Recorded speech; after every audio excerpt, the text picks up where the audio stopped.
नमस्कार. मुंबईच्या घाटकोपर पूर्वेतील सेवाभावी आमदार पराग शाह यांनी नवीन वर्षानिमित्त 1 जानेवारी 2025 कामराजनगर येथील मुत्तुमारियाम्मा मंदिर भारतीय जनता पार्टी वॉर्ड क्रमांक 133 मध्ये स्थानिक नागरिकांच्या समस्या या ठिकाणी ऐकून घेण्याकरिता भारतीय जनता पार्टी वॉर्ड क्रमांक 133 च्या कार्यालयामध्ये भेट दिली.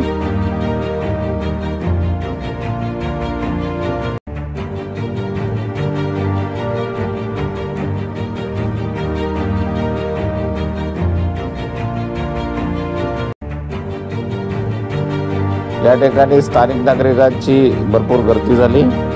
भारतीय जनता पार्टीचे वॉर्ड अध्यक्ष रत्नम देवेंद्र तसेच भारतीय जनता पार्टीचे सर्व कार्यकर्ते या ठिकाणी उपस्थित होते. स्थानिक नागरिकांची मोठ्या प्रमाणामध्ये या ठिकाणी गर्दी झाली.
भारतीय जनता पार्टीचे युवा कार्यकर्ते कुणाल देवेंद्र तसेच अनेक कार्यकर्ते भारतीय जनता पार्टीच्या सर्व महिला कार्यकर्त्या या ठिकाणी उपस्थित होत्या. स्थानिक नागरिक मोठ्या प्रमाणामध्ये आज या ठिकाणी आपल्या समस्या मांडण्याकरिता सेवाभावी आमदार पराग शाह यांच्या ठिकाणी उपस्थित होत्या.